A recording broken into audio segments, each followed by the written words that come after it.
This is Ready, Set, Reiki, a podcast about Reiki, the universal energy life force, from the curious beginner to the seasoned master teacher, welcoming all systems, all lineages, and all levels. Reiki is a journey and not a destination. And on this Ready, Set, Reiki journey, we refer to ourselves as guides rather than hosts, as we too are traveling, supporting each other, and learning on this Reiki journey as well. And with that said, I am your guide, Tracy Seawright.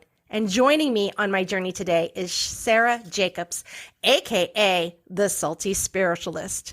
Now, she has been studying and applying the art of energy healing since 2012. She is a Reiki master, a master instructor of integrated energy therapy, a licensed reflexologist, certified in regression hypnosis for beyond quantum healing, sound healer, intuitive mentor. Through these methods, with a lot of support from spirit, she helps her clients get to the root of their issues, release what no longer serves them, and brings their bodies, minds, and spirits more into alignment so they can step into their best lives. She is also the creator and writer of her own Salty Spiritualist Oracle deck. Welcome, Sarah, to Ready, Set, Reiki. Thanks, Tracy. All right, well, let's begin our journey together. So tell us a little bit about yourself. So I live in Fargo, North Dakota. I was born and raised here. I had lived in Minneapolis and Chicago for a few years, tried that, tried many different jobs, different businesses. Big cities weren't for me. I think I maybe too much of an empath to be in these really busy cities. So I keep coming back to Fargo, very Midwestern. And I think, metaphysics, spirituality, it's really the one thing that's held my attention the longest. I'm, what they say is multi-passionate. I'm not like a one thing. I'm kind of a wandering free spirit, and I just love to learn. So, and this field kind of allows that. Wonderful, wonderful. I often find in my journey that those who work in the healing arts tend to don't stay at jobs too long. They get tired and burned out of the typical 9 to 5. Absolutely. Yeah. So I guess it's part of that process of elevating and going on that journey. So, well, you found in the path where, you went ahead in that direction. So when did Reiki come into your life? Or rather, did you find Reiki or did Reiki find you? I think Reiki wanted me to find it. The year was 2012. And I went to a psychic expo, healing expo. And I'd never been to one. I didn't know anything about anything. I'd had some psychic readings. That's pretty much all I knew. I always thought crystals were for other people. Just never understood it. But I really wanted to develop my intuition more. I had, psychics tell me, I was very psychic, but I was just very oh, whatever. And I would just blow things off, not pay attention. That analytical mind would kick in and be and not trust it. And then later on, you kind of get bit in the butt and you're like, oh, I should have listened to that. So that I thought, no, this is it. I'm going to do it. And for a while, it's kind of cliche to say that my awakening was in 2012. Because if you're around that time, you knew that was a huge shift for the collective consciousness. A lot of people woke up and started to explore their spirituality, explore the universe and all these teachings. The law of attraction was really big back then. And now I think we're having another huge wave, obviously, in the past 4 or 5 years. So it's 2012 and I went to this expo and I did all the things and had my first healings. And I was in front of these crystals. I'm like, I don't know what's happening. And the guy was like, they're clearing your energy. I'm like, I don't know what that means. And a woman there had a booth at the table, a sign that says something about Reiki. And I was just like, what is this? And she's like, have you ever heard of it? I'm like, I don't know. I feel like I do. And sometimes they say we know these things, but we're just remembering them. And so I was like, I don't know what this is. And then I had an intuitive reading and I asked about rose quartz. That's all I knew. I was like, what is this rose quartz? And she's like, oh, go to this rock shop in town. It's called Fargo Rocks. But before I did that, I was online. And I was researching Reiki classes because that's who I am. I'm like, what is this? I want to learn about it. And that's just what I do. And there was a spiritual center in town that was having classes, and they had the picture of the Reiki master. Her name was Tracy. And I thought, maybe I'll do that. So then late that same day, I went to the rock store, crystal shop. And again, I had no idea what I was doing. I'm wandering around looking for these crystals. And then I get to the counter and they had like their schedule, their planner for the month. And I looked at it and I'm like, oh, you're doing Reiki classes. Oh, I just looked that up today. I looked up at the woman behind the counter and it was Tracy, the woman from the website. And I was like, it's you. I just saw your picture today. I just saw your classes at this other center. And so I knew, that was spirit being like, hello. we can't make it any clearer for you. So that's really what we call the rabbit hole. Reiki's kind of that was the rabbit hole, and that we called it the rock shop. That's where a lot of us got our start. Took all the classes, did everything, and got my Reiki certification and just hit the ground running. Beautiful. I mean, you could not have a better direction, right? All these signs one after another. Wow. Amazing. You got to pay attention to that. Pay attention to that for sure. So what is integrated energy therapy? And in your experience, how does it benefit your clients? We also call it IET, or healing with the angels. So it uses 9 archangels, and it's very specific for different points in the body, acupressure points, working with releasing specific emotions from specific parts of the body. And each angel is kind of in charge of those. You could work with one or all of them or none. But, and so it's more of a focus of, let's release or transmute a specific energy, and then we imprint the positive energy. So for example, the top of the head is Raphael, and we release guilt and we imprint innocence. And so we just you work down the body. It's from the head to about the waistline. And so we just kind of work with the meridians and those energies and those angels. And clients ask me, what should I do? Should I do Reiki? Should I do the IET? And really, I think they complement each other really well. Some teachers will say never mix your modalities, but I'm not really a believer of that because they come from the same source, right? But if a client isn't sure which one they want, they're really going through something. They're really having some healing from a trauma, or something's happened, or maybe they're feeling a pain in their body, or they can't get past something. IET, I think, is a really good way to just go through everything. Some people they say like, I've got blocks in my chakras or whatnot. So it's kind of like that, where we're going through the entire system and pulling out what's not working, but putting back in the positive energy. So I really love it. And if you love angels, it's a great modality too. That's a great one. Yeah. When you studied your Reiki with Tracy, what system of Reiki were you trained in? Usui. Okay. That's how I pronounce it. Yeah. Yeah. That's what I teach too. I teach that. Wonderful. I haven't done Holy Fire, but yeah. Okay. Yeah, I am a Holy Fire teacher. It's just interesting because there's so many systems of Reiki out there. So I always like to inquire how they started their journey. And so very good. Yeah, there's so many, and I think you can get drawn to different ones, and it's great to have all these in your toolbox because everyone's energy is so different. It's fun to kind of pull out something new and be like, oh, I think we're going to try this today. Exactly. Great to have in your energetic toolbox. Wonderful. Absolutely. So can you share your story of how you became the Salty Spiritualist? It kind of started as a brand identity, I guess. It was 2016, and I had been downloading these messages. It ended up being 7 messages, kind of lessons from spirit. And I created them into their own Oracle card deck, 35 cards. And then, because I took each 7 message and broke it down. And then I made a guided journal, 49 days. But my personality is kind of like that snarky. I like sarcasm. I like humor. Mm-hmm. Not always like love and light, And so I was asking my friend, I wanted to recreate them into this funnier version. And I was talking to my friend Heidi, who's also a great healer. And I was like, how about snarky spirituality? And she's like, you're salty. You're salty. The Salty Spiritualist. I'm like, salty spirituality. That sounds good.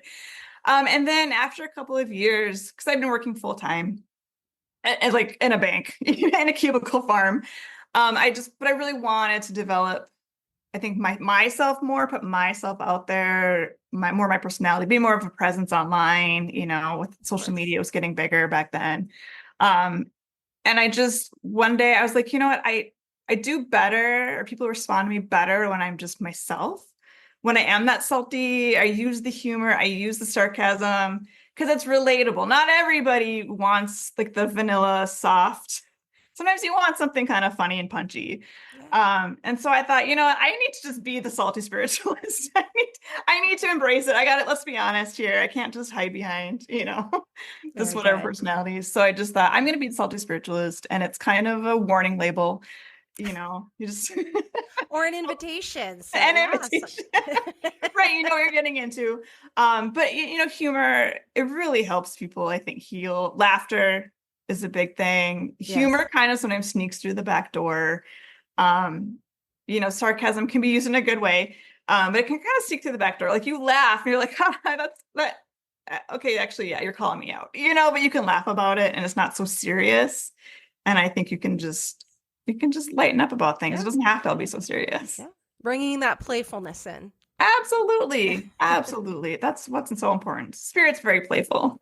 Very playful.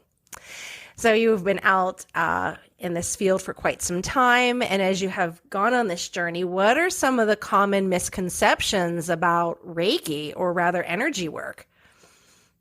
Um, I think I think from a client perspective, I think sometimes they might think it's just going to fix them. Um, Usually I'm kind of you're when somebody comes to you for Reiki is kind of their last stop. They're like, I just need something, just fix me. They don't know, nothing's working. And there's nothing wrong with that. Absolutely. We're here to help people, and help unburden them. Absolutely. Or be a mirror for them. Um, but really energy healing, it kind of helps you see things, see what's going on. So then you can work with it and deal with it. People will say, I have blocks. I need my blocks removed. Well, if you approach it as your blocks are the opportunity, or they're teaching you something, they're saying, pause, take a step back, review what's happening, and then learn from that. Because sometimes just taking out a block isn't going to help you learn. So it's not always a fixer. Um, it's just an opportunity of learning.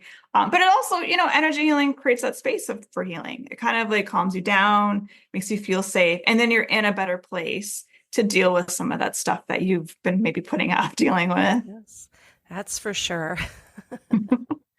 So you have helped many clients through their challenges and their struggles. You've helped them get to the root of their issue or issues. What is the biggest challenge, or rather struggle, you have faced in your own healing journey? I think it's probably control. But we all know control comes from a place of fear, obviously, anxiety or perfectionism. You want things to turn out, and sometimes you also want things to turn out the best for people. So in my own healing journey is just calming down and just allowing things to happen. And I even tell my clients, like, relax, nothing's in control. Like, you can't control anything. We have free will, we can make different choices, but really usually outcomes are usually set up for the best. And I tend to forget that for myself, or I tend to get really worked up and like, I need this to just be the best thing. It needs to be right. Instead of just relaxing and enjoying and being in the moment and being in the process. And my mind is just so fast. I'm always thinking. So I think it's, a huge thing for me is just slowing down, Mm-hmm. being in the moment, and just allowing. Oh, yeah. Yeah. I do Yeah. the same thing. I'm like 15 steps ahead, right? What is the outcome? Tell me now. And then I'll do the rest. I'll fill it in later. Right, right. My background's a teacher, and as a teacher, you're always planning ahead, right? Yes. You're getting your planning book, and you're planning for the holidays and things, so themes. So yeah, that's where my Yeah. brain always is, and having to reel it back into, hey, right now. Absolutely. That's all there is right now. So what do you wish your younger self knew about Reiki? Um, just I would say to my younger self that it's always evolving. It's never the same. You're never the same. You're always evolving, you're always growing. Um, you don't know what's going to happen. So and I think I went into Reiki with that kind of mindset too, of just like, I don't know what this is. Let's just see what happens. I'd probably, just tell myself, you're going to just keep learning, you're going to keep growing. But keep allowing, just allow whatever's going to happen. You don't have to try to control the energy or, like fix things. Sometimes I like to fix people, and people can only heal at the rate that they can heal.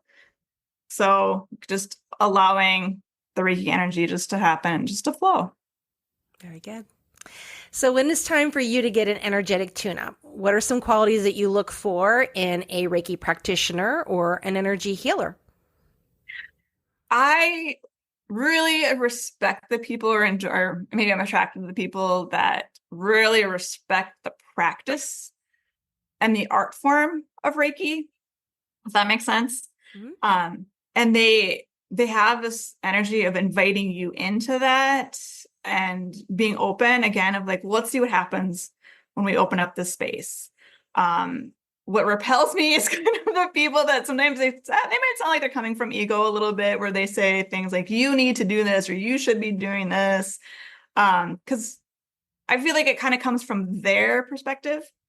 And so I prefer somebody that's more open of like, well, have you tried this or have you thought about this? More inviting, or reading my energy and saying, you're this kind of person. And I feel like these tools are more aligned with you, as opposed to telling me you need to ground yourself. You know how many times I've been told I need to ground myself, and not everybody wants to be just always grounded. Some of us need to be kind of up in our creative spaces.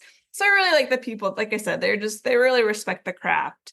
And they're respectful of the person they're working with and that energy. And it's kind of it's a co-creation, a process, I guess. Sure. Like a guide, just showing you here's one way, and if it doesn't Absolutely. work, I always tell my students, find your Goldilocks, find what's just right for you. And it may not. Absolutely. Reiki may be something you started with, and then it, opened up your third eye. So then you kind of went into tarot reading, and that's your thing. So it's a part of your journey of your Yeah. healing that got you where you're supposed to be, or where that direction you want to go in. So yeah. Right. It's all valuable. It's all valuable. Wonderful. So what advice would you give to someone who's just entering spiritual work? You had said you had worked in a bank and now you're doing this. So what Yeah. advice do you have? Usually what I tell my students is, some of the things I say is, you're not usually going to get a client that's way above and beyond what you're able to do or what you're capable of. Usually clients are attracted to the energy of the Reiki provider. And if you do get something that's maybe out of your comfort zone, that's just because you're ready to learn, you're ready to be challenged. It's okay. You're probably not going to get something totally wackadoodle, but if you do, you probably needed it. It's okay. And you don't have to know everything. You don't have to be, you're not going to know everything. It's impossible. You don't have to be perfect. You don't have to be ready.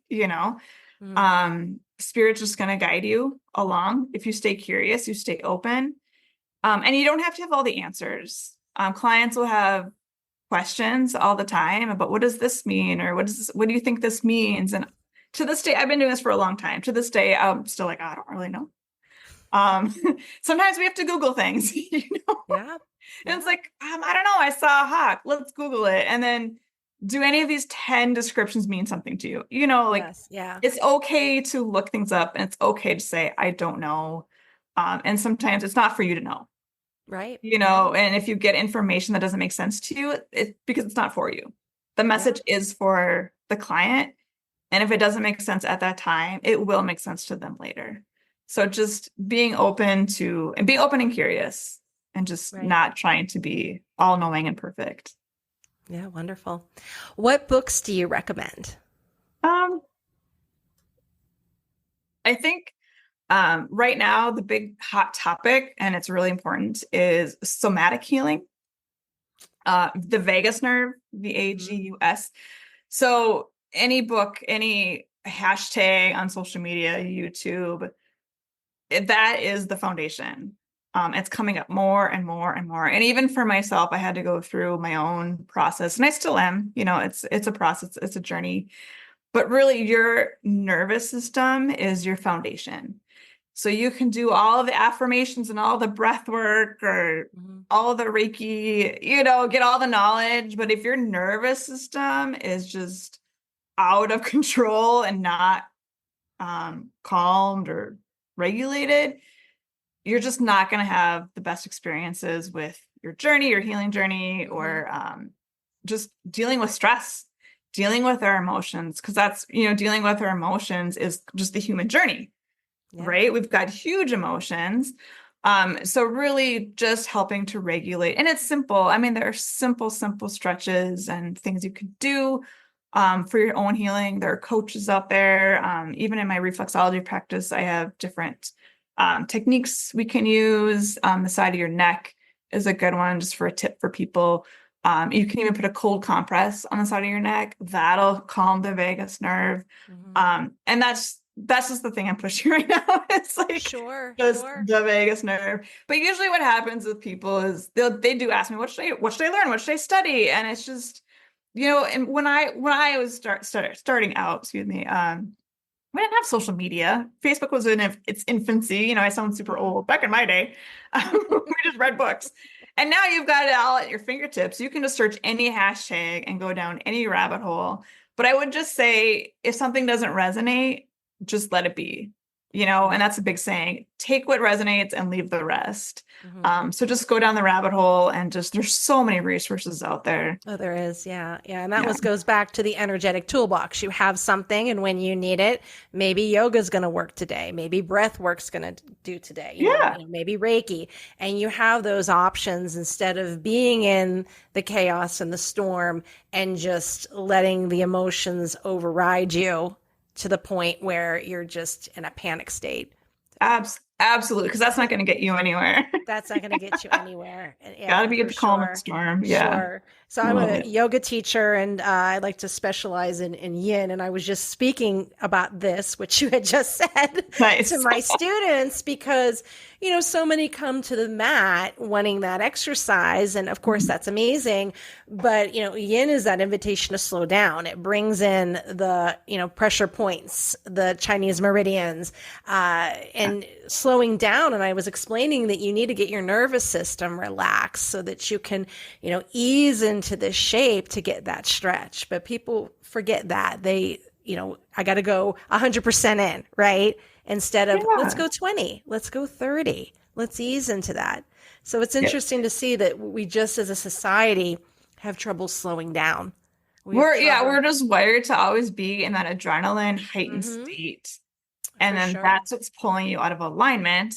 And then you're like, then you can't do the yin, because you're just like, we got to keep it moving, Of course. Yeah. And that's what some of the struggle is, because it's asking you to hold something for 3 to 5 minutes. And it's like, and they're like, oh, I can do this. And then I'm like, okay, 3 minutes. Oh, bring that block in, bring that blanket in. Yes.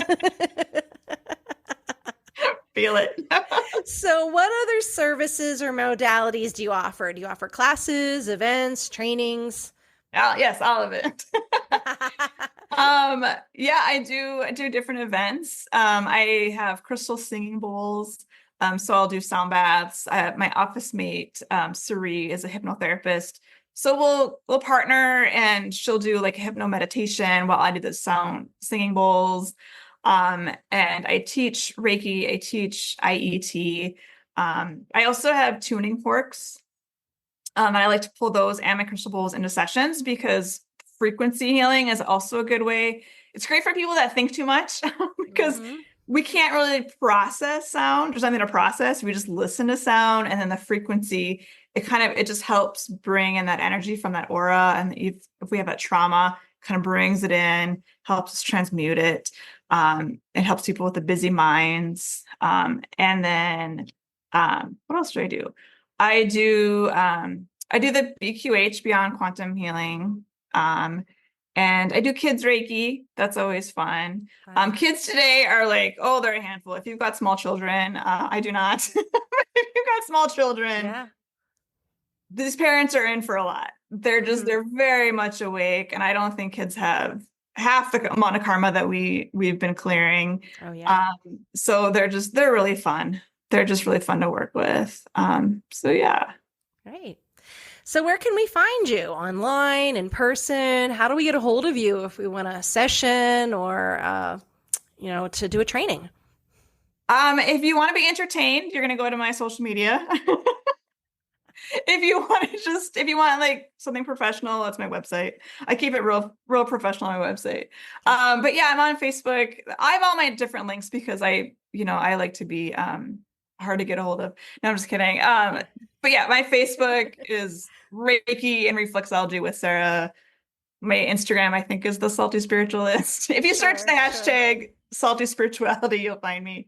My website, I do distance healing, and my website is ReikiReflexology.com. And so I do classes in person, but I'll do distance healing, and I email people their whole report and whatnot. So yeah. Very good. So you got one site that's salty, the other one that's sweet, right? Exactly. Gotta have the balance. Yeah, right. All right. Well, that ends our first part of our journey together, and I'm going to continue on with you as your guide through 3 social media questions. So here we go. You answered a little bit of this question, but we'll dive a little bit deeper. So do you ever use other modalities like your regression hypnosis or beyond quantum healing, sound healing, or reflexology during a Reiki session? During Reiki, I will use sound healing. For almost everybody, not everybody, but almost everybody. Sometimes when you're doing Reiki, if you do it, you kind of understand that sometimes you just feel like the energy just won't move, it won't clear. And so then sometimes you just gotta whack that tuning fork and let the tool do the work. And then I do offer sessions where you can book Reiki and reflexology, or reflexology and the IET. And what I like about that is I do the reflexology and the feet or the face first, and it relaxes people a lot, but it kind of like primes you for that healing. And then when we do the energy healing, it kind of just flushes everything out that we kind of brought to the surface. And it's just such a magical experience. But my regression hypnosis is definitely separate. That can be an hour and a half to 2 hours sometimes, which is a really cool experience. I don't know if you've ever heard of QHHT or Dolores Cannon. It's kind of an offshoot. Candace created the BQH. She worked with and studied with Dolores. She was her mentor for, I think, 20 years or more. Sure. And QHHT is very like, you stay with the script. Dolores is very, you don't stray from the script. But Candace and some of the others felt like, people are changing, times are changing. So you can do the BQH over the phone or Zoom. You don't have to do past lives. A lot of my clients, they want to visit past lives. Some of them just can't even get to a past life. And they ask me why. I'm like, because you probably don't need it. You really, we're kind of getting to the point where we don't maybe have to visit the past. Yeah. We leave the past in the past. But it's more about like, what can we do now to move forward and learn about ourselves or learn what we have to do? And I'll tell you, the one thing that comes up in those sessions is meditation. They always are saying, I need to meditate more. I should meditate more. Yeah. And then I do tell my clients too, I don't know if you notice this, but when you're working with somebody, it takes you about 15 to 20 minutes to calm down. Yes. So I tell them, do something calming, not on your phone. Yes. Yeah. For that 15, just to get you into that space, and then find a meditation that works for you, whether it's listening or visualizing or walking, whatever meditation is going to work for you. It doesn't have to just be sitting in silence and having no thoughts. Yes. But meditation, again, it goes back to, I think, the nervous system, and then just clearing the mind and getting those messages instead of being so busy. We don't always have to go to the oracle cards or the tarot cards or go to a psychic. Yeah. You're your own best guide. So getting yourself clear and calm to allow those messages to come in is important. Right. And the Holy Fire Reiki, they have experiences, or rather meditations, to get the client calmed down through that. Nice. So that helps as well. Yeah. So absolutely. There's lots of tools out there. Yeah. So the second question, how does Spirit support you to get to the root of your client's issues? I'm very much of a visual person, or I kind of work with a lot of like analogies, I guess. I, yeah, I think that just works for me. So when I'm working on a client, sometimes I'll see a situation or I'll feel something. And I'll be like, oh, that feels like this kind of experience. And I don't talk during sessions. I tell them if they want to talk, they can talk, but I prefer to just focus. And that allows them to just close off their mind or go within. And so we talk afterwards, and usually, even if it doesn't make sense to me, it usually makes sense to them. I was just giving them the examples or what I'm feeling, or kind of feels like maybe you had some of this, you know. But I've definitely had sessions where you can feel a presence come into the room. I don't know if that's happened to you, and you're like, somebody's entered the chat, you know. Yeah. It could be Jesus, or it could be, you know, an angel, angelic. Doesn't happen all the time, but you're like, you know, you're like, okay, somebody's here. I just got to, Sure. and you're like, I thank you for coming, and I allow you.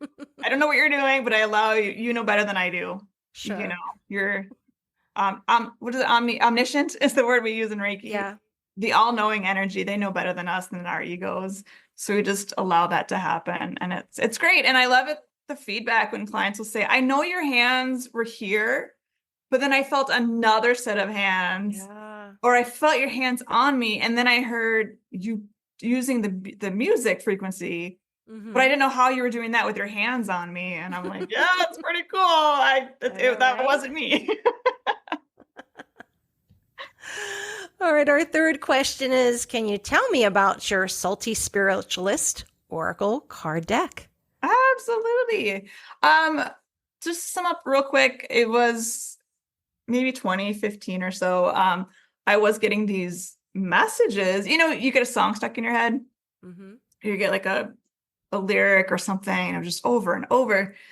And I don't remember what it was. I just got this message, and I'm so stubborn, you know, and I kept ignoring it. It was a couple of days, and it was driving me crazy. I'm like, what is this?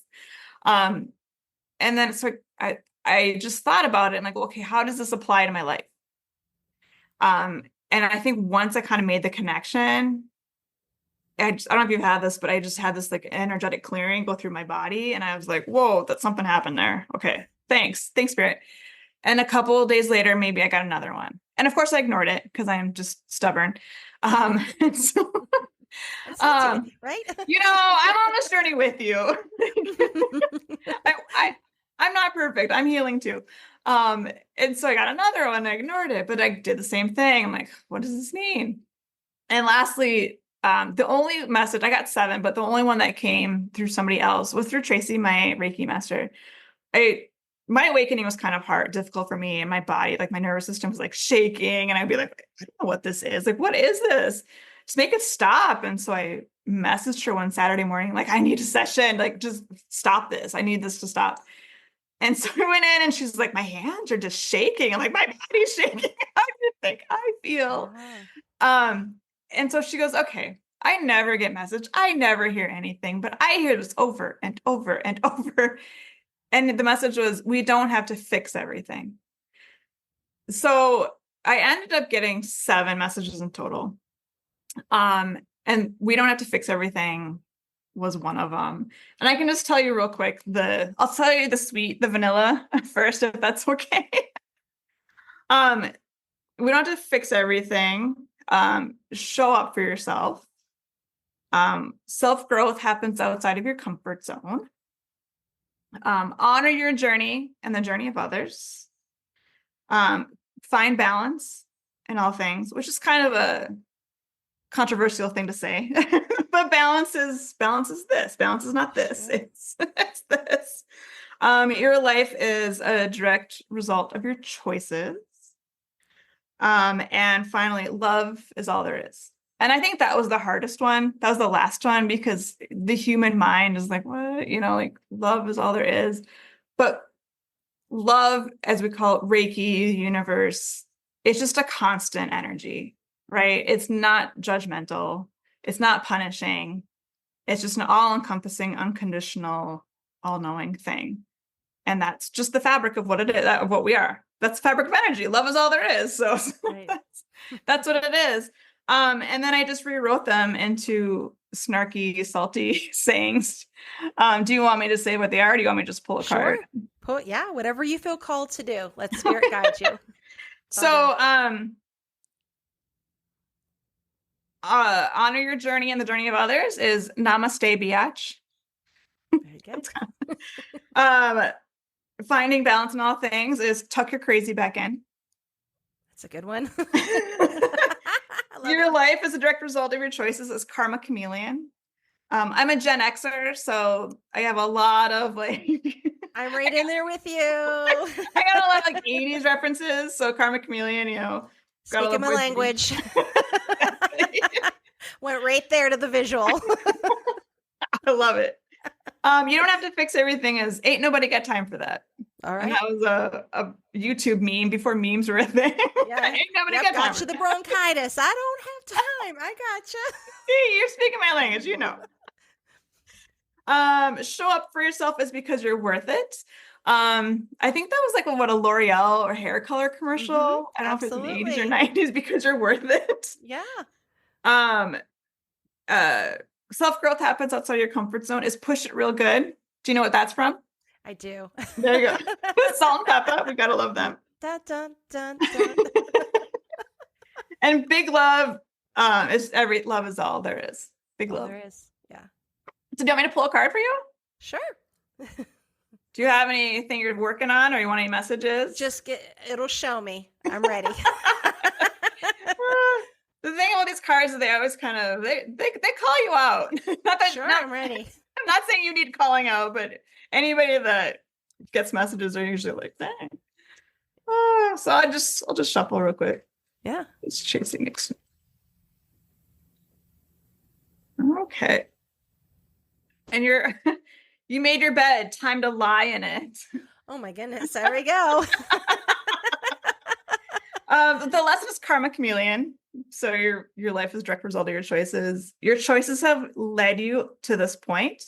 Take ownership of your decisions, good or bad. Reflect and meditate. So yeah, they're just very good. They're fun. Yeah, they're cute.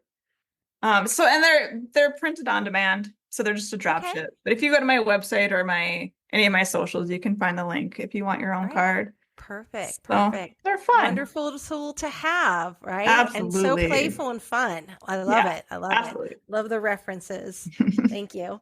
Thank you. So that was our third question, our last question. Is there anything else that you want to share? Or maybe as we were talking, you might have forgot about? This is the time now to share it with our listeners. No, I think just enjoy the journey. I know the world is a tough place. But back in World War II, the slogan "Keep calm and carry on" was started in London because you just have to keep going. Yeah. So that's really just my message is, good times are going to happen and bad times are going to happen. And that's the other thing. I think if you're looking for healing to get rid of, that's not what it is. Mm-hmm. It's just, you're always going to have challenges. And that's the point of life. It doesn't mean it's bad or it's negative to have these difficult times and challenges. It's just a part of your growth and your journey. And that's okay. It's okay. It's just, how do we deal with it? How do we comfort ourselves and strengthen ourselves to keep moving forward and doing the best we can for ourselves and for each other? Yeah. So I call it character development. We have character developments that come in. And if you have these tools, right? Yeah. Oh, here it comes again. Let me put my hand on my heart here. Just let it pass. Right. And that was one of the things my parents would always say, this too shall pass. It does. Yeah. And my mom would joke, maybe like a kidney stone, but it will pass. Yeah. Like, it's fine. We've survived everything up to this point, really, Yes. Yeah. You're going to be okay. You may not like it. Yeah. But your direct life, you just make your choices that are going to make you happy and make life happy. I don't know. Right. Very good. Well, thank you so much, Sarah, for taking time out of your busy schedule to join me on this journey. So thank you. Thank you for having me. It was fun. All right, my wonderful listeners, make sure to reach out to the Salty Spiritualist. Amazing, wonderful, bring lots of humor and joy into your life. And if you would like your question featured on the podcast, reach out at www.readysetreiki.com. Or also reach out to me on social media, and perhaps your question will be featured on the podcast. If you are interested in yoga online or in person in the El Paso, Texas area, reach out to Feather Sister Yoga and Reiki that offers yoga and a variety of Reiki trainings and sessions. I'm Tracy C. Wright, and this has been Ready, Set, Reiki.